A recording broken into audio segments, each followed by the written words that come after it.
Okay, well, here we are at another episode of Seed Your Business with your hosts, Kevin O'Flaherty from O'Flaherty Law and myself, Jim Waszak from Success Enhancement. And today our guest is Joe Kenny. Joe is a realtor with Realty Executives Midwest, and he also is a Darien alderman. And today's topic is using your sphere of influence to build business. As you know, people in trades like real estate and chiropractors and financial planners, kind of hard to differentiate yourself, so you really got to rely on your sphere of influence. So let's welcome Joe. Joe? Well, thank you, Kevin. Thank you for having me. Thanks for being here, Joe. It's a pleasure. So did you become a alderman first and then a realtor, or a realtor and then an alderman?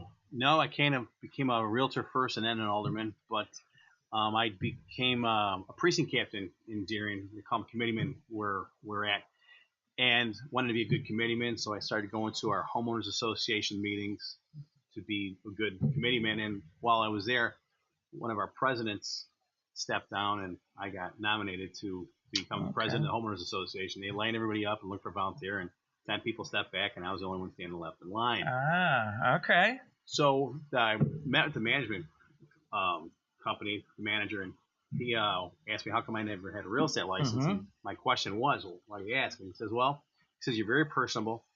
He says, you know your way around, and you know more people than God. So that night I came home, explained to my wife, hey, somebody told me I should get into real estate. And my wife's exact words to me at that time were, oh my God, is that so you? I got a fast response from her that night than when I proposed to her. So I don't know if that's a problem or not. You know that's interesting, because I had a similar conversation with my wife once, and she told me she'd like to see me get into real estate, but she meant like in a coffin, like 6 feet under. Anyway, so having you two in the same room together is going to be interesting, because TV show comedy duo here. Anyway, so using your sphere of influence, tell us, Joe, how has that worked for you? What have you done to create it, and how have you tapped into it?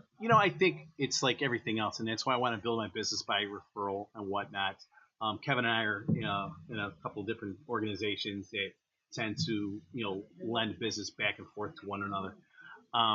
If you look at the ladies when they have their hairdo and stuff, you ask a lady, hey, it's a nice hairdo. Where'd you get it done? Well, I got it done at Mary Joe's salon.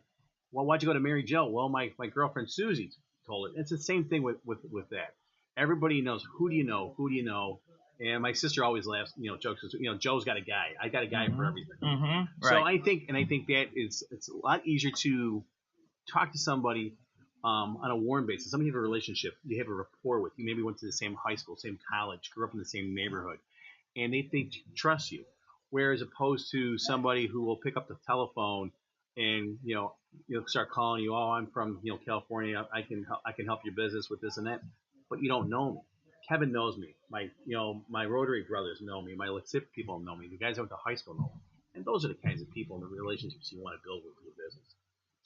Every time we throw a party, I see you in the corner talking to somebody like who grew up in your neighborhood in Chicago or went to high school at the same high school, and you always seem to find that connection. It's my shtick. I think that's one staple I always go back to. I always try to find out where somebody went to high school, whatever the case may be, and how it helps. And because like I said, it's the foundation where we all came from, and that's for me that's how that sphere of influence started long before I even became into sales. Yeah, because you knew more people than God before you became a realtor. Right. So how did you develop it? Was it just you liked people and you said yes to party invitations? Kevin, you and me, we talk about sometimes about the inferior complexes. Sometimes we talked the other night about a couple barroom incidents. Well, I was a kid. Where people wanted fighting at the end. When I was in college, a lot of people wanted to pick fights with me in bars. So I was a kid who got picked on a lot. Okay, so I'm not so sure now. My memory is escaping me. Was it because I was such a smart aleck, or was I smart aleck so I wanted to kind of fit in? So I think because I went through this transition in my life where I was a kid who got picked on, I didn't want to be picked on. I wanted to be the go-to guy. I wanted to be a friend. I worked at getting. It's actually a very similar background to what I had. Yeah. Worked at getting liked. I wanted to be like what's it, Sally Field on when she got the Academy Award? They like me. They really like me. You know? Right. Yeah, and after a while, it just becomes second nature. You're not trying anymore, and you just like being around people. And So maybe you could give us an example of how having the right realtor can really add value or help somebody accomplish something that maybe they would struggle with otherwise. So I think what I bring to the table with the sphere of influence and the ability to talk to somebody on a one-on-one basis. For an example, there was a situation where we had an appraiser come through a house, and my sellers were just chewing their nails because on certain loans, like on an FHA loan, for example, they'll send an appraiser through the home to make sure that the home is up to code. There's not a lot of disrepair to it. It meets the guidelines. So we were sitting in the one house one day, and some years ago, and talking to the appraiser, and we realized that the appraiser didn't notice that the kitchen didn't have GFI outlets inside the kitchen. That could have been a factor that the buyer might not have got financing, or it would have cost my sellers another couple days to go hire an electrician to get out there. The reason the appraiser missed GFI outlets is because I found out he went to St. Rita High School on the south side, and we started talking. One thing led to another, and I'm sorry, it's not my fault he missed the GFI outlets. But I mean, I'm not saying I want to do that in a negative kind of way, but I think also in those examples too is that if you treat somebody well, and let's suppose that guy did notice that the GFI outlets on it, maybe he could have turned around and because of your spirit, where you came from, your background, he'll say, "Oh, listen, I'm going to tell you what. I'm not going to write this in the report. Just do me a favor. Make sure when you promise me you'll put the GFI outlets in, and you have a government, gentleman's handshake." And I think those go a long way. I mean, I know you're an attorney, and people tend to say, "Well, I'll just let my attorney know it." But I think sometimes with my sphere of influence and being able to get along with people on a one-on-one basis is a far better reach than trying to hire an attorney to litigate stuff. So what sort of advice would you give somebody who's just starting out, and like they're an attorney, a realtor, financial planner, where they're trying to build this sphere of influence? How do you start? How do you maintain it? How do you stay in touch with people? So here's what I do. There's a real estate education school out in the West Coast, Buffini and Company. And one of the cores with Buffini and Company is their database. And they talk to you when you first get in about that database. And you're taking that database and you're cutting it into fours. You're going A's, B's, C's, and D's. A's are the people you know the best, your close friends, those same high school guys that we're talking about. Your family. Those are the people that they trust you. They know you. You have no problem picking the phone up and calling them. "Hey, by the way, do you know anybody looking to buy or sell a home? If you do, would you give me a call?" Mm-hmm. B might be somebody that I met at one of Kevin's networking parties. That I know who they are, and we probably don't see each other as often, but they might refer me if given the chance, and learn how to. C might be somebody like Bill. Today's my first time meeting you. Say, Bill, in my database, Jim. I'm Jim. Yeah. Yeah, he's moving down to D. Hey, I've been called worse. That's exactly. That's how we talk about. So great. I'm in politics and sales, and I can't remember names. That's not a good thing. We'll work on that for the next podcast, okay? But that would be a good case of a C. And then the D's are people you want out of your database. I laugh with Brian Buffini because Brian Buffini says D stands for delete. Mm. And those are the jackasses. What's worse than getting a referral from the jackass, or what's worse than dealing with the jackass, is a referral you get from the same jackass. Mm. So typically, so you want to basically put your databases A, B's, and C's, and you kind of want to weed through them. You don't want to. It's like your lawn at home. You don't want to just put the seeds down and go. It's kind of You're kind of nurturing it all the time.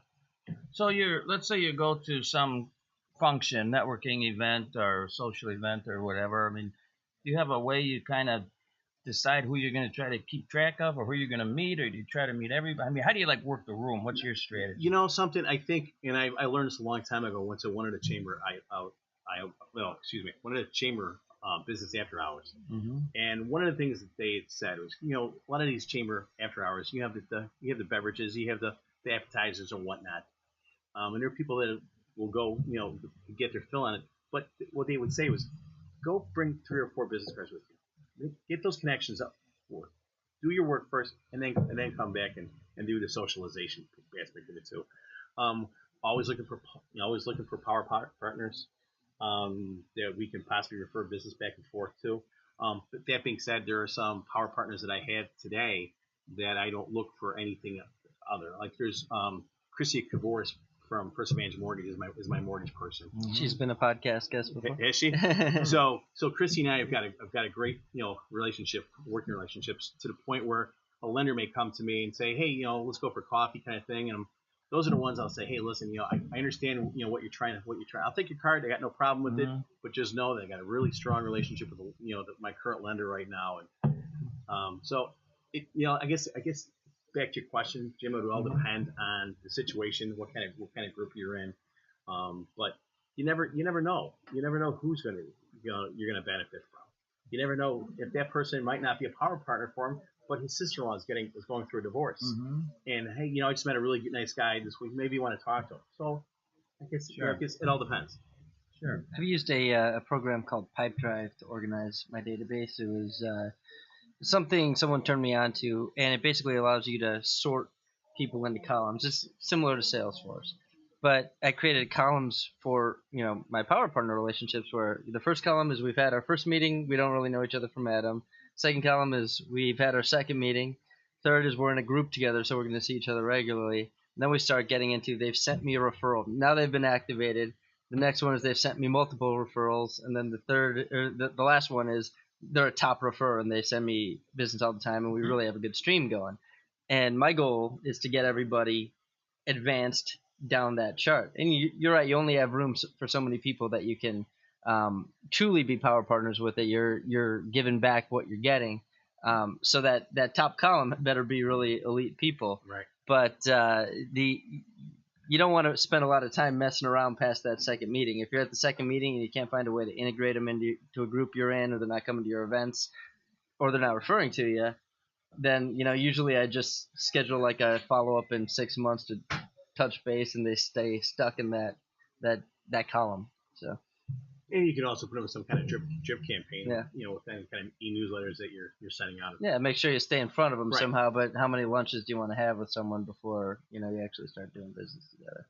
How often do you reach out to your contacts with an e-blast or a newsletter or whatever? So on a monthly basis, they get an e-newsletter from me. Once upon a time, I was writing a poem a month, and that became very labor intensive, and then some writer's block goes along. I like that poem a month. Goes along with that. My clients who close property with me, they get quarterly. They get a magazine mailed to the house. It's through Reminder Media. It's called American Lifestyle Magazine. It's a magazine that sits on a coffee table. It's got my picture, contact information in it. So that goes out there. I'm constantly picking the phone up and calling people if I see something that reminds me of somebody. There's a client I've got. It's a guy. This guy has really, really incredibly colored eyes, and there was a commercial for one of those, I think LASIK or something, looking for people for to do some kind of promotion. But it's one of those kinds of things. Sometimes it's not a systematic phone call. It's something that comes across. I think to somebody, hey, I'll shoot him a text message or whatever the case may be.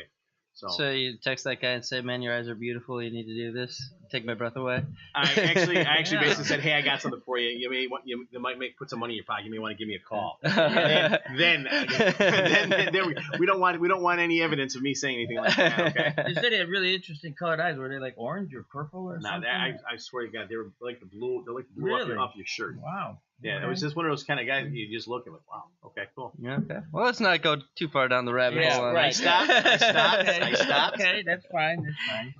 So can you tell us about what you would consider one of the more unusual referrals or methods that you came upon a client that you helped them buy or sell a house? I think, and sometimes it's not what I did, it's sometimes just being in the right place.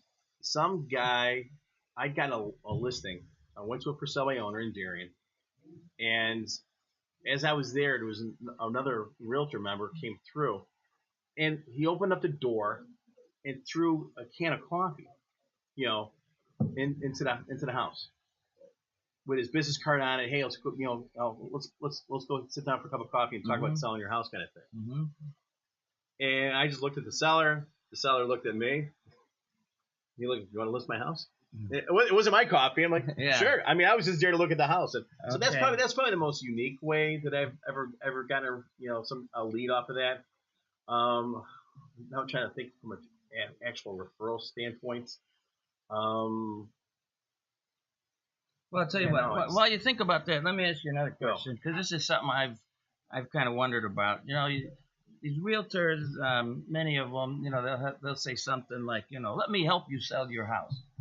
But don't all the realtors put the room dimensions and the same pictures in the multi-listing? I mean, I don't know how somebody would help me sell my house different than somebody else.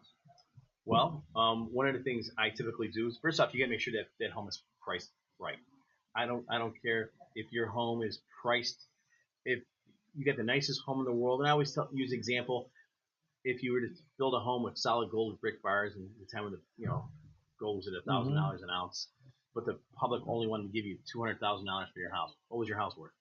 $200,000. $200,000. Tear it down and sell the gold. Right. Okay. But you know what my mindset is on that $200,000. It's where you position the house on the market. That's the easy part about it. You're putting pictures on it, but what kind of picture are you using? Are you using a good quality photographer? I use the same photographer on the majority of my listings because it positions it in the market. I price it to where it's supposed to be priced at.